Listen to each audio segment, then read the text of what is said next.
everybody. All right, I'm gonna show you, or I'm gonna attempt to show you how to do the whole fit of a cloth diaper. Typically this turns out as in wrestling an alligator type of situation, but we will try to make it work. I also can't really change the diaper like with her vertically. I usually have to do it to the side, so we'll see. But let's get her out of her PJs here.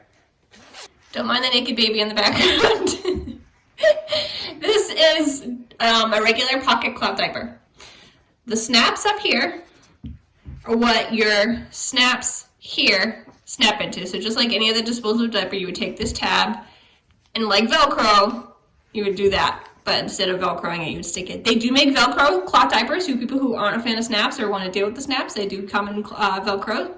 You just have to take a little more precaution when you wash them. You have to actually fold all the tabs in before you stick them in the wash and the dryer, because otherwise it can ruin the Velcro. And ain't nobody get time for that when you have triplets. So I went with snaps, much easier maintenance-wise.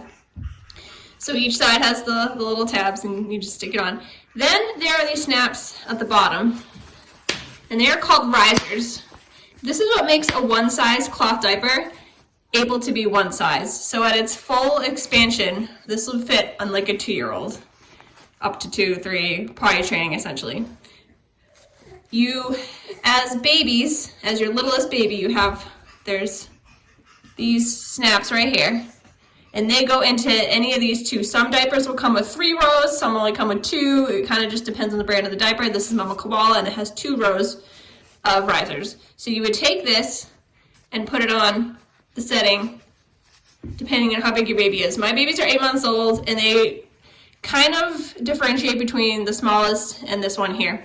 I forget what this one was even on. I want to say it was on like the medium setting, so we'll put it on there. I have a big guy and then a little tiny girl. So at 8 months old, it's kind of hard, but you just snap those down. But so far she hasn't leaked in the bigger risers, so we just kind of do that. So there you go.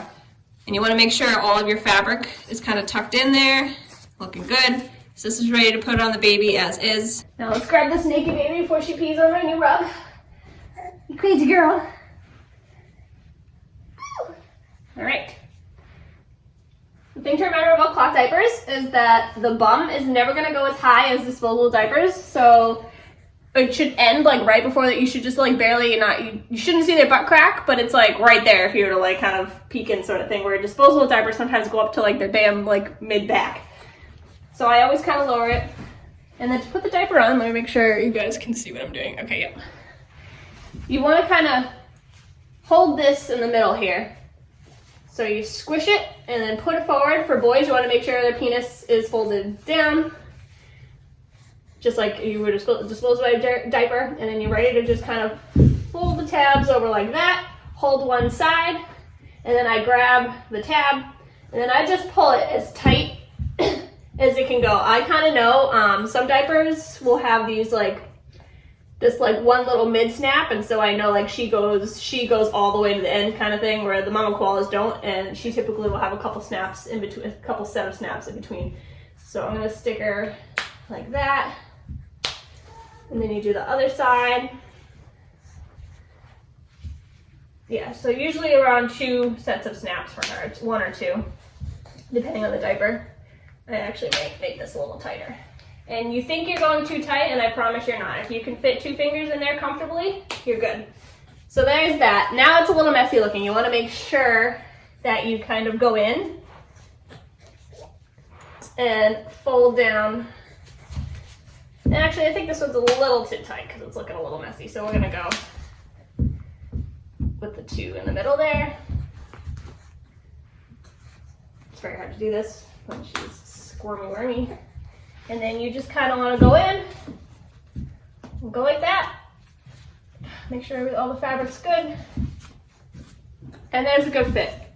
She's so little, so she still kind of leaves a little bit of a gap in certain areas. But if you were to check her out from the side, we've got these are called the gussets, I believe. They're good. There's no like gaping holes.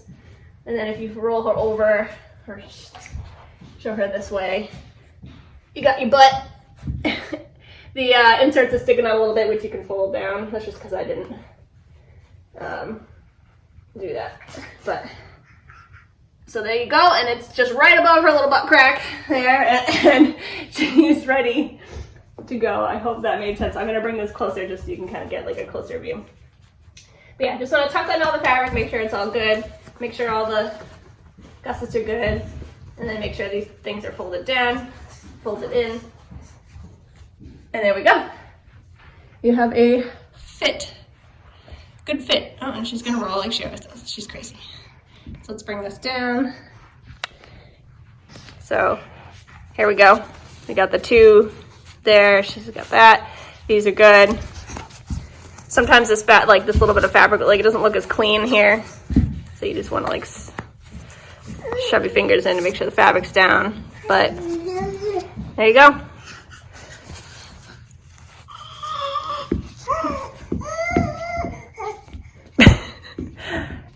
A good cloth fit. I will attach a little infographic that I was given when I first started cloth diapering that kind of helped with the fit.